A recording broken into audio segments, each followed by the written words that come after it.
Jeshi la Zimamoto na Uokoaji mkoa wa Mara limetoa taarifa kwa umma kuhusu shughuli za uokoaji pamoja na matukio mbalimbali yanayoendelea ndani ya mkoa wa Mara. Jeshi la Zimamoto na Uokoaji limewahimiza wananchi kushirikiana na mamlaka katika kuhakikisha usalama wa mali na maisha. Naibu Mwandamizi Agostino Magere, Kaimu Kamanda wa Jeshi la Zimamoto na Uokoaji mkoa wa Mara, ametoa elimu kuhusu matumizi sahihi ya namba ya dharura ya zimamoto ya 114, akibainisha kuwa baadhi ya watu wamekuwa wakitoa taarifa za uongo, jambo linalosababisha ucheleweshaji wa huduma kwa wahitaji halisi. Naitwa Mrakibu Mwandamizi Agostino Magere, Kaimu Kamanda wa Jeshi la Zimamoto na Uokoaji mkoa wa Mara. Kwa hiyo niwatake wananchi wetu wa mkoa wetu wa Mara na hata hizi sehemu za Malambo ambako kuna maji, basi kama watoto wamekwenda katika eneo hilo, basi ni vizuri wawe na msimamizi, mtu mzima ambao anaweza kuwasimamia, kuliko tu kuwaachia watoto kwenda kuogelea. Wao wataona ni burudani, au kwenda kufanya shughuli zingine kama kufua, kupeleka mifugo, ubadilisha tena ratiba hiyo na wao kufanya mambo mengine kama kuogelea. Kwa hiyo nitoe rai tu kwa wananchi wetu wa mkoa wa Mara kuchukua tahadhari sana. Lakini maeneo mengine ni sehemu za fukwe, wako baadhi kumekuwa na matukio yanajitokeza watu kutoka kwenda kuogelea sehemu za fukwe, lakini hana utaalamu wa kuogelea. Kwa hiyo inashauriwa tu kwamba si vyema wakaenda kuogelea kama hauna utaalamu. Kwa hiyo tuchukue tahadhari kwa watu wazima na watoto na jamii nzima ya mkoa wetu wa Mara, wale ambao tunapakana na fukwe.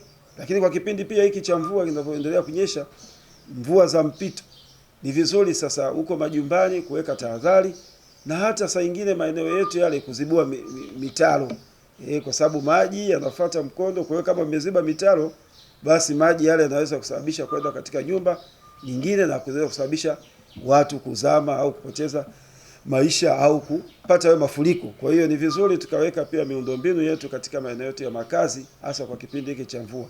Lakini wito mwingine, nitumie nafasi hii kwa tabarisha watu wa Mara waweze kutumia namba ya 114. Kumekuwa na matukio mengi yanatokea, matukio ya moto au matukio ya maokozi. Kwa hiyo wananchi hawatumii sahihi namba ya zimamoto ambayo ni 114. Ikumbukwe tu kwamba huduma ya kuzima moto ni bure. Watu wengi saa nyingine wanaweza kuwa na hofu kwamba nikipigia gari la zimamoto au ambulance ya zimamoto basi naweza nikatozwa pesa. Hapana, hiyo ni huduma ya serikali. Wananchi mnahitaji muitumie vizuri, isipokuwa tu isitolewe taarifa ya uongo. Kuna wale wanaochezea namba hiyo ya dharura 114.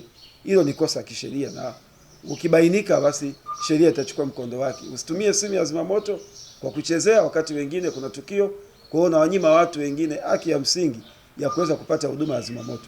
Lakini wito mwingine ni kuwataka wananchi wanaotumia vyombo vya moto, gari la zimamoto linapokwenda katika tukio au magari mengine mbadala yanayotumia magari ya dharura yoyote ya vyombo vingine yanayotumika, basi wewe kama una chombo chako, mwendesha bajaji, bodaboda, baskeli, mtembea kwa mguu, mwenye gari, unapaswa upishe pembeni, gari ile lipite liende kwenye tukio, kwa sababu ni nakwenda kuokoa maisha ya watu.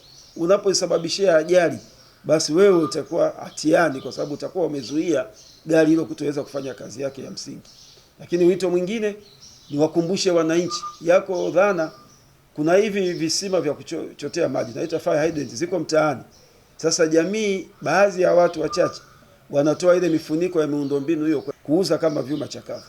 Hilo ni kosa, kwa sababu utakuwa na hujumu miundombinu ya serikali ambayo imetumiwa gharama kubwa kuweka pale kwa ajili ya wananchi kuweza kupata huduma, na wewe unaenda pale unaharibu tena miundombinu kupeleka katika vyuma chakavu.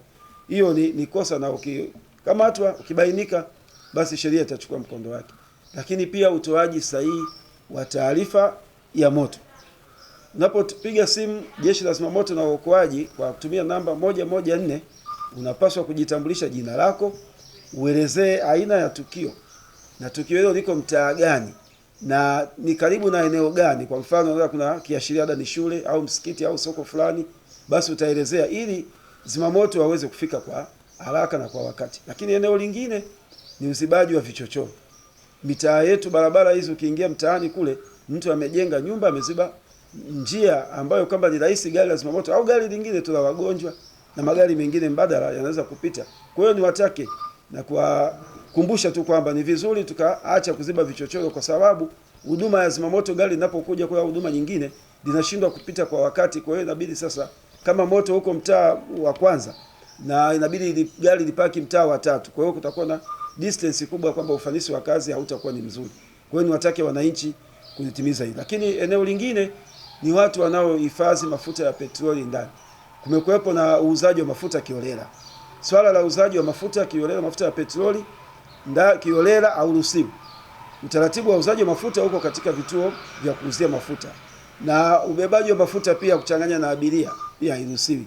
Kwa hiyo niwatake wale wanaosafirisha mafuta pasipo kufuata taratibu, ukikamatwa na ukasababisha madhara, basi hatua za sheria itachukua mkondo wake mwingi. Lakini yako maeneo mengine ya majumbani, tumiaji wa gesi, nidhamu ya matumizi ya gesi. Sisi kutoka nyumbani, ndugu wananchi, niwakumbushe tu kwamba gesi ni nzuri, nishati nzuri na rahisisha, lakini usipokuwa na nidhamu nzuri ya matumizi unaweza kuleta shida. Na pale tu nyumbani unakumbushwa baada ya kupika, unakumbushwa kuzima kwenye jiko, lakini kuzima kwenye mtungi, valve zote hakikisha zote umezima. Na kama imetokea tatizo la moto, basi hakikisha unazima valve au unazima mtungi, valve ya mtungi, ili kuzuia gesi isisambae.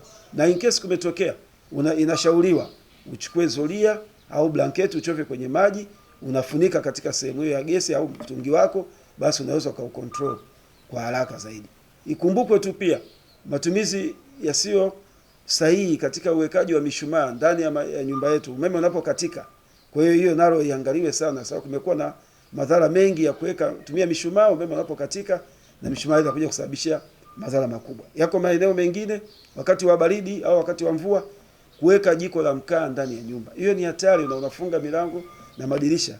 Kwa hiyo ukishafunga ile inakosa hewa ya oxygen, kunakuwa na carbon monoxide. Kwa hiyo mliolala unaweza kujikuta mmesuffocate kule, mkajikuta mmeshindwa kuamka na kupelekea madhara mengine. Kwa hiyo niwatake wananchi watumie nishati sahihi, na Jeshi la Zimamoto linawakaribisha wananchi wote kupata huduma. Lakini ikumbukwe tu kwa wale wanaojenga nyumba zao za kuishi na hata majengo mengine yanayojengwa, yao ya serikali, yasiyo ya serikali, ramani zote inashauriwa zipite Jeshi la Zimamoto na Uokoaji kwa ajili ya kupata ushauri na kuelekeza namna ya kuzingatia ujenzi ulio sahihi, lakini namna ya kuzingatia kuweka vifaa vya zimamoto katika eneo hilo. Kwa hiyo unapojenga jengo lako bila kupitisha Jeshi la Zimamoto na Uokoaji ramani yako ni kosa.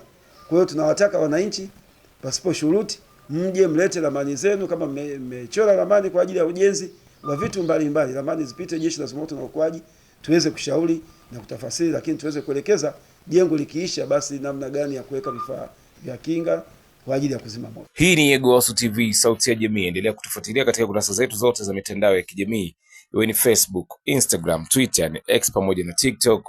Huko kote tunatambulika kama Yegowasu TV. Mimi naitwa Nado, chumba cha habari yupo Dakawa John.